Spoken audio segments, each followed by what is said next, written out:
Hello, everyone, and welcome to another episode of Selling Greenville, your favorite real estate podcast here in Greenville, South Carolina.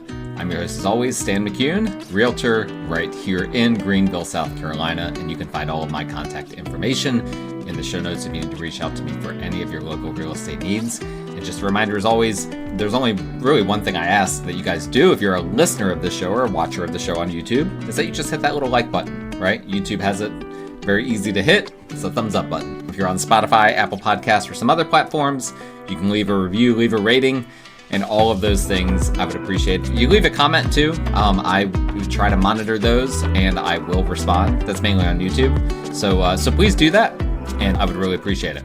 We have a lot going on in state and the state of South Carolina and U.S. federal politics that are both influencing real estate and also have the potential to influence real estate. So we're going to be talking about the war in Iran and the impact that that is already having. Excuse me, I'm sorry. But first I want to talk about state level politics. So I was in Columbia last week. There was a realtor conference, what we call realtor legislative meetings. We have a similar conference in DC that happens in June, but we had one on the state level in South Carolina just this past week here in March. And great conference. South Carolina Association of Realtors really did a good job with it.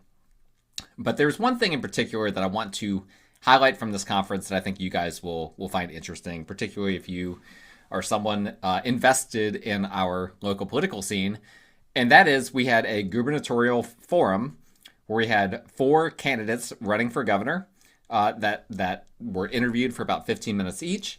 And then there was a 5th, Nancy Mace, who couldn't make it, but she sent in a video, which I did not watch because I had to use the restroom during that time. But I heard that there really wasn't a whole lot substantial that came out of that video. But regardless, I want to discuss the 4 people that I did get to hear. And just kind of give you from the standpoint of Greenville real estate and all of the show, even though we're going to be talking about some bigger topics than just Greenville real estate, everything about this, you need to think about it through a Greenville real estate lens because that's the lens that I'm coming at it from. But we heard from the Lieutenant Governor Pamela Yvette, I believe is how you pronounce her last name, from Jermaine Johnson, who's currently, I believe, in our state house, if I'm not mistaken. Ralph Norman, who is a U.S. congressman, currently in the state of South Carolina. And Alan Wilson, who is the Attorney General in South Carolina currently. So it's a good group. 3 Republicans and 1 Democrat. Jermaine Johnson being the only Democrat. And I'll just lead with this. Jermaine Johnson is not going to win, right? We are not, it's the state of South Carolina, regardless of whether it should. I'm not here to choose winners and losers. South Carolina is very, very red right now politically, and there is simply not a chance in the world that a Democrat gets elected as governor, given the current state of the state. But that being said, it's helpful to hear from people on the other side of the aisle, right? Even though, we know that the election is going to be decided at the Republican primary stage, it's still good to hear what talking points Democrats are using. And ultimately, there's a reason why I always want to see people running against even a shoe-in favorite. And that's because, we don't want shoo-ins in any of our elections, including county council, city council. We want these to all be competitive to bring out the best in people. We don't want anyone to cakewalk into office, particularly not for governor, right? And so even though I'm very confident that Jermaine Johnson is not going to win come, I guess, November is when the election is, the general election, I still think it's important that we know, some of his talking points, and then that will hopefully improve the talking points from whoever it is that wins the Republican primary, right? Assuming that Mr. Johnson does win the Democrat primary, which I'm not certain he's going to. But anyway, without much ado, I'm just going to go ahead and jump in here because I'm kind of rambling. Miss Yvette, Lieutenant Governor Yvette, I believe is probably she was the first one that came out. I believe that she's probably the favorite, and to me, she is whatever a change candidate is. She is the opposite of that. She is the candidate, in my opinion, that you elect if you kind of want a continuation of Governor McMaster's, current policies, right? As it is, she has served as his lieutenant governor, I believe, the entire time that he's been in office. I'd have to go back and check that, but as far as I know, she has. And not surprisingly, she did not offer a ton of changes from the current administration in Columbia. She and I think if you're looking for a change candidate, she would not be the one. Like, if you're not happy with the state of South Carolina right now, I don't think that she's the one that you want to talk to or that you want to vote for. That being said, everyone I talk to seems to really like her. And for most people, she was either their first option or second option. I spoke to several people after this forum was done, just out of curiosity, like, who did you like? Who were you impressed with? Most people said she was their number one or number two. And so she talked about a few things. All these candidates talked about housing affordability, infrastructure, impact fees, and insurance reform. And with regard to Miss Yvette, what she said is that with regard to housing affordability, she's focused on cutting permitting times and regulations. She's focused on educating children to stay out of debt so that they can afford something when they graduate. And I think that this is important. She wants to keep growing the state of South Carolina. And I say that that's important because that's actually a controversial talking point. Now, in theory, it's not controversial, right? Everyone says, oh, yes, we need to keep growing as a state. But when the rubber meets the road of what growing the state actually means, which means building more housing and having more of a population, more wear and tear on the roads, that's when people start to say, well, no, we need to keep people out of the state, and then, you'll hear people play both sides when it comes to growth. She specifically said we need to keep growing the state. I wrote that down as a quote. And so I find that interesting. With regard to infrastructure, the Department of Transportation, right, was a big talking point, right? We've got all these issues with our roads. She believes that we can fix this with bringing more technology to the DOT. I'm not sure I agree with her on that, but she said that. She also said we need a state master plan that we don't currently have. I fully agree with her on that. We definitely need that. Other than that, didn't hear a whole lot of specifics with regard to how she would reform the DOT, which was a little bit disappointing for me. We talked about impact fees. Impact fees are fees that a state or local government will impose on a developer when they are subdividing out for a new subdivision, and it's something that it's a fee that you pay on each lot. It's basically a tax. And the Realtor Association's against impact fees because those fees get passed down to the end buyer ultimately, and they're much more expensive. If it's a $5,000 impact fee from the government to the builder, by the time it gets passed down to the end buyer, the home purchaser, that fee has been marked up by multiple agencies now to the point where it's like $15,000 to $20,000. That makes a big difference. If you're not a realtor, you might not realize that a lot of people are like right on the cusp of being able to afford the home that they want. And sometimes that extra $15,000 to $20,000 is the difference between whether they can or can't afford, the home that they really need. And so with regard to impact fees, she really didn't answer exactly how she would handle them, but she did express that she understood that those impact fees do get ultimately passed along to the end buyer.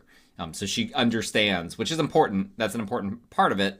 A lot of people just are in denial, particularly on our local, and county level. There's a bit of denial that impact fees do get passed down to the end buyer. She understands that. She understands that builders have a lot of costs too. What she'll do about that, she left a lot to be desired for that. With regard to insurance, she didn't have a whole lot of ideas there. She just said that she would have the power to appoint the insurance commissioner, which is one of the most powerful things the South Carolina governor has. Beyond that, not really sure. All right, moving on to Jermaine Johnson. Um, I really appreciated a lot of what he said. And I think that this is important why we have a bipartisan government, because we need checks and balances ultimately. And ultimately, if you're not familiar with the state of South Carolina, most of the Democrats in the state are not progressive. Most of them are pretty moderate.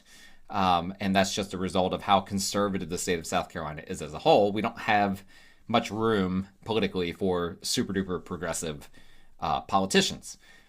So most of them, once they get to the stage where they're a potential governor, are pretty moderate. And most of the talking points from Mr. Johnson were pretty moderate. So one thing I really appreciate is that he felt like the state of South Carolina, and I fully agree with him right now, is focused on a bunch of boogeymen that don't exist.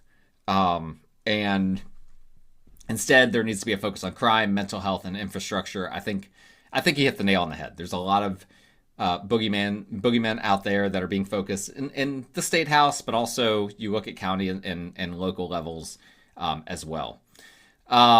With regard to infrastructure, he wants to offload roads from the Department of Transportation to municipalities and counties that are more familiar with those roads, that are more capable of handling them, et cetera, et cetera. I think that that's a fantastic idea, personally. Now, we have to obviously make sure that the counties and municipalities can afford to be able to fix these roads themselves. So that's obviously a consideration. But it's clear the DOT is overwhelmed. And, they're backed out about a decade. They would say less time than that, but it's going to end up being a decade for most things. And so this is where, we had that penny sales tax that failed in Greenville County. And one of the things that people didn't like about that penny sales tax was that it did this very thing. It basically had the county taking control of roads that the Department of Transportation is technically responsible for. And the reason for that is the Department of Transportation is probably never going to get to those roads. And so he simply was willing to say the quiet part out loud and just say, yeah, we need to actually do that. How, in terms of them being able to afford that, the counties and cities and unincorporated areas gave no specifics on that. Permitting, he said he wants to create an advisory council to try to find inefficiencies and fix permitting issues. Again, not a lot of specifics. Hard to say whether that would actually go anywhere, but that's his idea there. With regard to insurance, he sits on our state insurance committee, and he is of the belief that that the government is going to have to force insurance companies to bring the rates down. Now, that is an interesting proposal, right? Basically take it away from the free market, but he believes that insurance companies are extorting both homeowners and car owners. And maybe he's right. I haven't done a ton of research into that. But I have been saying for a while that I thought, and I've said multiple times on the show, that perhaps the state of South Carolina at some point will feel the need to step in and create basically a public option for insurance, particularly on auto and homeowners insurance. And that is exactly what his proposal was. So I anticipated this becoming a talking point. Now it's currently a Democrat talking point. Interesting to see if this would ever become a Republican talking point, because obviously public options when it comes to insurance tend to not be something that Republicans want.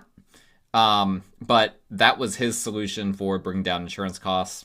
Is generally speaking, again, the fact that I said that the state might start exploring this doesn't mean that I'm in favor of it. But it's interesting to hear that now that's becoming a mainstream talking point. He talked a lot about the property tax crisis, and he wants to eliminate what's called Act 388. Look that up, but that was basically something that happened 2 governors ago that essentially shifted the property tax code where more of the burden of property taxes were placed on landlords versus owner-occupants, and then the sales tax in our state was increased. This was the only bipartisan agreement that we had in this forum. Basically everyone, the lieutenant governor didn't mention Act 388 from what I remember, but basically everyone else said that they are against it, and for different reasons. With regard to affordability, He doesn't have a lot of ideas with regard to that. He mentioned giving counties assistance to help homeowners with down payments, etc. I'm not really sure how you do that. He talked about short-term rentals. He wants the counties to have as much control of that as possible, but to limit institutional investors, which is interestingly a Trump talking point right now. And so I like the idea of giving counties as much power for the most part. However, we do need to solve the issue of, like, if one county bans short-term rentals, that's a private property issue. And then if you've got multiple counties that have all sorts of different restrictions, it's very non-intuitive to most people when they're crossing from one county to the next. And that arbitrary line when you're crossing from one county to the next might be the difference between whether you can have an Airbnb or not. And so I have mixed feelings on that. He talked about data centers. I thought this was interesting. He wants there to be a state moratorium on data centers. And he believes that data centers, they need to figure out how to produce their own electricity, how to build their own infrastructure, et cetera, et cetera. I think that's a populist kind of talking point. Again, I'm not sure that any of that would ever happen. But as a populist talking point, people are going to hear that and like it. Moving on to number 3, Ralph Norman, current U.S. Congressman. He and Jermaine Johnson had some of the most specifics of everyone here. And not surprising, they're both, experienced politicians. And they can both run as change candidates, unlike Lieutenant Governor Yvette. Ralph Norman, he immediately started with rattling off he wants to correct waste, fraud, and abuse, stop growing the government. He talked about having a Department of Government Efficiency Commission. Not really sure that DOGE abbreviated. Not sure that's something that people are going to want to hear about again after all the DOGE stuff last year. But nonetheless, that's one of his talking points. Big on term limits. He wants there to be a term limit bill in our state. I believe that we should do that as well. Talked a lot about tort reform.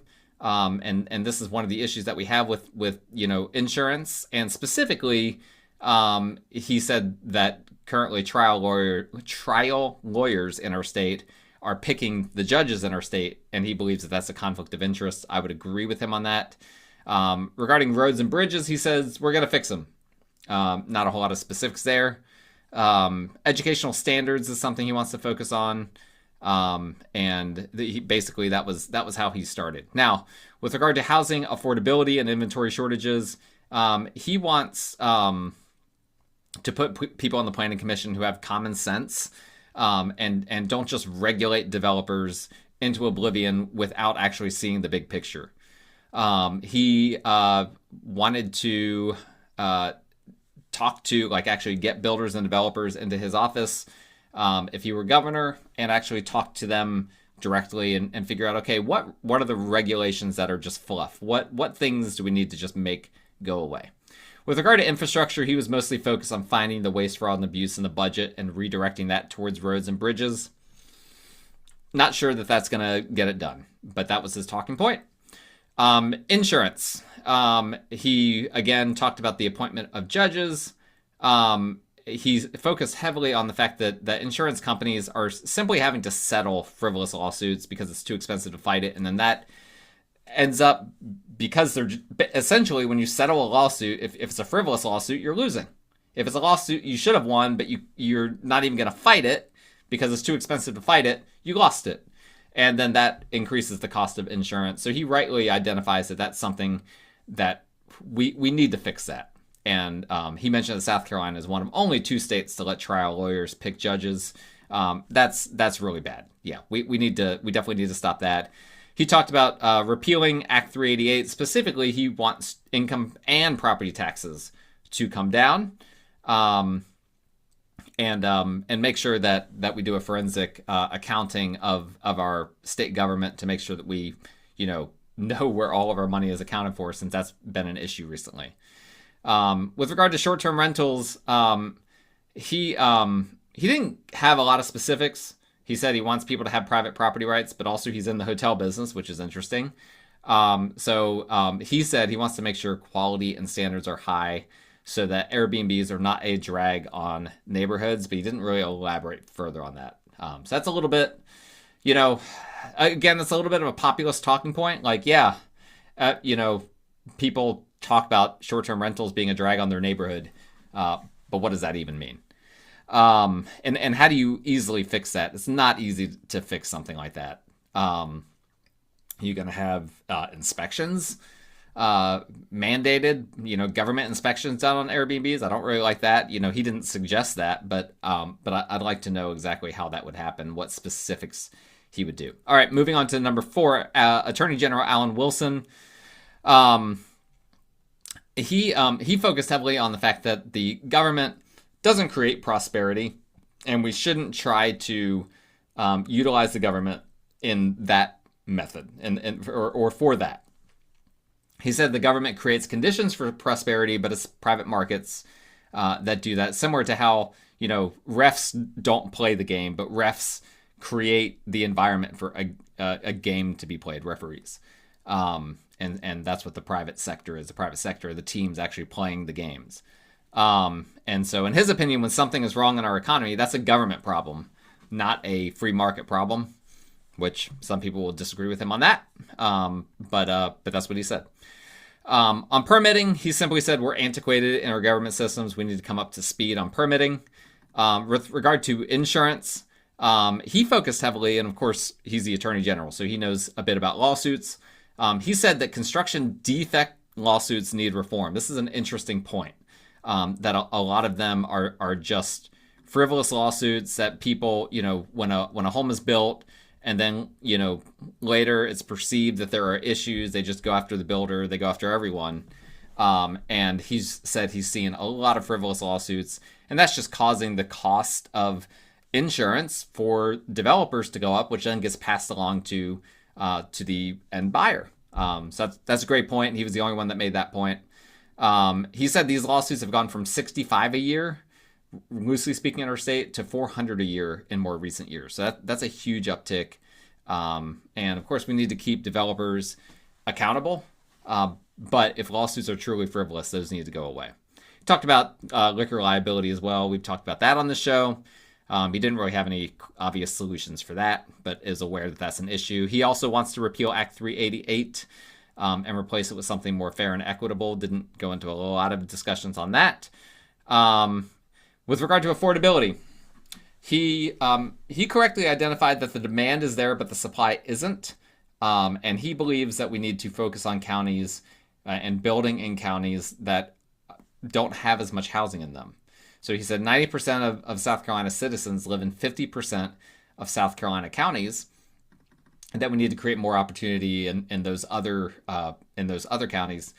But again, not a whole lot of specifics. I'm not really sure how he would go about doing that. And of course, those other 50% of counties, most of the people in those counties want to keep them undeveloped. And so that could be an unpopular proposal, even if it makes sense on the surface. With regard to short-term rentals, he said the state has a role, but not really anything beyond that. He didn't really go into specifics what that role looks like or how that would work with counties. And with regard to growth, he wants to bring opportunity zones on the state level. That's a federal program. He wants to make that a state level program too, and wants to ensure that we don't lose the character of our communities. Which, of course, with regard to growth, nobody wants us to lose the character of our communities. But at the same time, that argument can mean a lot of different things. People were against Falls Park in Greenville. They were against the bridge, going across the park.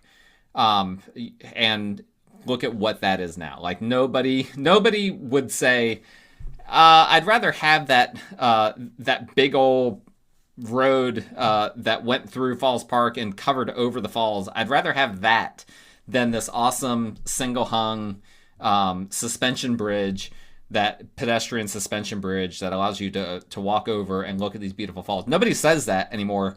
But people 25 to 30 years ago were saying that. They were saying we would rather have just a road cut through there that we drive on. People literally said, it's a good bridge. Why would you get rid of it? And so that's where the character argument does go both ways. That's all I'm going to say about that. All right, so we'll cover this more at some point in the future, most likely. But for now, that's a quick little. If you're curious about what's going on, and if you want kind of a jump start on the primaries for South Carolina governor, it's a big one, right? We've not had a true governor primary in quite some time. And so it was nice to get an inside scoop and see some of these people in person in Columbia last week. Now, let's pivot to federal. I've got no notes. I'm just doing this offhand, off the top of my head right now. But we have, obviously, a huge thing going on right now where there is the war with Iran, or whatever you want to call it, conflict. To me, it's a war. I don't see how you can not call it a war, even though Congress has not declared war yet. We're functionally using war powers. And this is, I'm just going to cut to the chase. This is not good for real estate. There's nothing positive about this for real estate. Immediately in the aftermath of this war happening, bond yields, which we talk about quite a bit on the show because that impacts directly mortgage rates. Bond yields initially went down, but then what happened is oil prices started to go way up, and then inflation and job data came in, and that was all just kind of like pointing towards the fact that probably more rate cuts are not coming in the future, and perhaps even rate increases might be coming in the future. Nobody wants to hear that. And so then we saw Treasury yields shoot back up, not in a crazy way, to be honest. It was actually, I have been kind of surprised, even as I'm recording this today on March 9th. We've now had a few days where Treasury yields have come down a little bit from their peak. They kind of peaked out around 4.15, at least end of day on the 5th. That's where they were at. And then they have come down, as I'm recording this, they're 4.125. And, the real estate market that can withstand, if those treasury yields don't go up tremendously higher than that, the real estate market can withstand that. Because what that's done with regard to mortgage rates is that's caused the 30-year fixed rate mortgage to go from, I told you guys it was down around 5.99. It's now gone back up in the past week or so to currently sitting at 6.17 per Mortgage News Daily. And so that's not great from the standpoint of the housing market, but it's also not terrible. Now, if we saw rates go over, I think probably like 6.3, that could be bad, right? I really want to see these rates below 6.3. Otherwise, we could really start to see the market contract in a way that would be negative for both buyers and sellers. So we don't want that.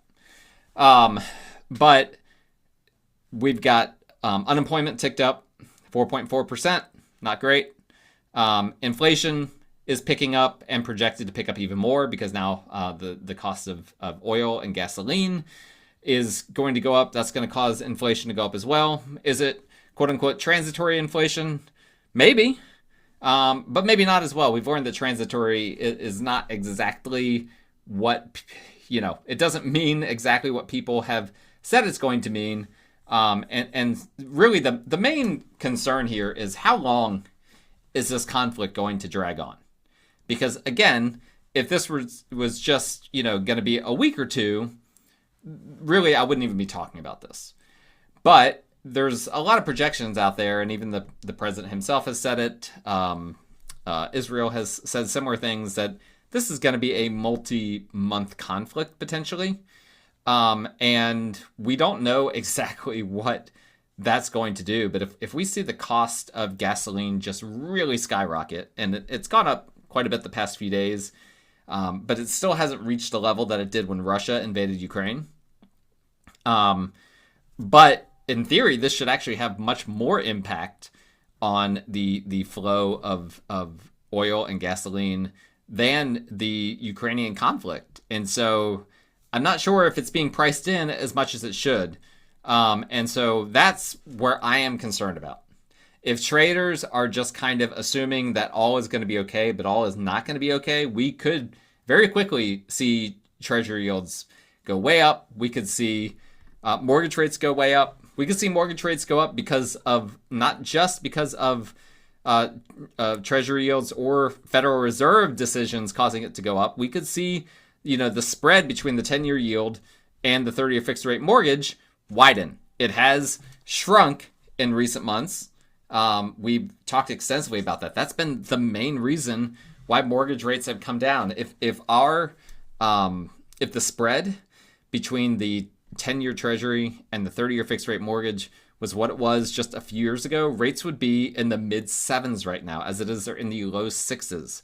And so we're all very grateful for that. We don't need the mid sevens. That would be awful for real estate around here in particular.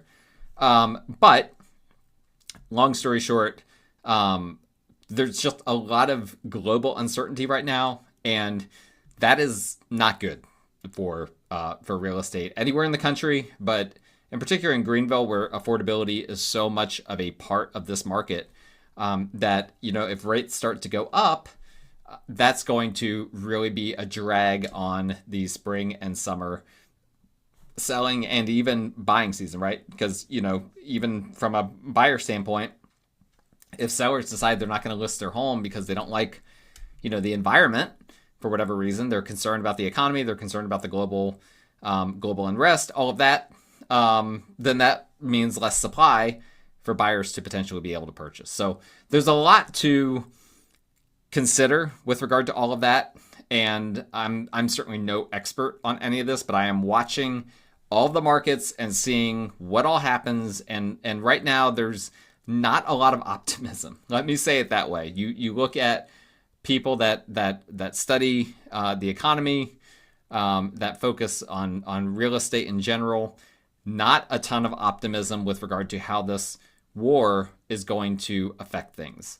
And so really what we all hope for ultimately here is that war gets wrapped up very quickly, most importantly, in order to save lives, but then secondarily so that we can obviously not have disruption in every aspect of our lives here in the U.S. from the standpoint of how this disrupts the economy. So a lot to cover there, and I hope that conflict ends quickly, that we get a nice ceasefire, and that we have peace in that area would be really nice, because it's chaos right now. I had no idea.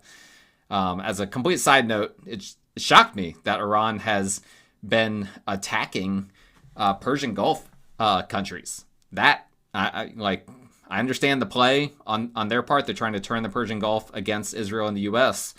But it's very interesting. There's a lot of interesting things. Apparently, backdoor deals between Saudi Arabia and Israel. I never would have anticipated that. So it's crazy times right now. Crazy times, and nobody knows what is next. But I'm hoping, again, the one thing that I'm hoping is, because it's a midterm year, Republicans are going to want all of these things to be wrapped up this year. Right? This is the worst thing. If you're a Republican running for office this year, this is the worst thing for you, because it's unpopular with both parties. Neither party wants a new war in terms of voters. And it's causing inflation to go up. It's causing, and listen, the price of gas is known as a single issue that swings elections. And it's a crazy thing, but people know when they go to the pump, a lot of people measure how the economy is doing by how much it costs to fill up their tank. Is that a simple way of assessing it by those people? Yeah, obviously. That's a very simplistic way of doing it. But that's the way people think. And so you've got gas prices taking off. Republicans are not going to be happy about that. Democrats are going to use this all day, every day, for as long as they can, if this bleeds into the midterms. So that's the one thing that I'm hoping, is that there's some checks and balances built in on the basis of that this is the midterm year, but not a clear off-ramp from what I can see from, ending this conflict at the moment. But I'm just a realtor, so who knows? I have no idea what I'm talking about when it comes to global conflicts. I just have a platform and I just pontificate on here. So hope you guys appreciated that. Let me know if you have any questions or concerns. We'll certainly be covering not so much the war in Iran. I'm not going to be covering that unless there's some trickle down effects with regard to real estate. But with regard to what's happening in our state, that will certainly have a direct impact on our local real estate, and the governor's race and all of that definitely impacts us. So stay tuned. I hope to provide for you guys more content because I track this stuff very closely, and there will be a lot more here in the future. Although it'll probably be quiet for a bit, right? Because the midterms I think are in June, and so this isn't something I'm gonna be covering every week or every month or anything like that. But just as the need arises, I will. So thank you guys so much for listening. Please like, rate, review, subscribe, and go to the show notes if you need a realtor in the Greenville area. And we will talk again next time.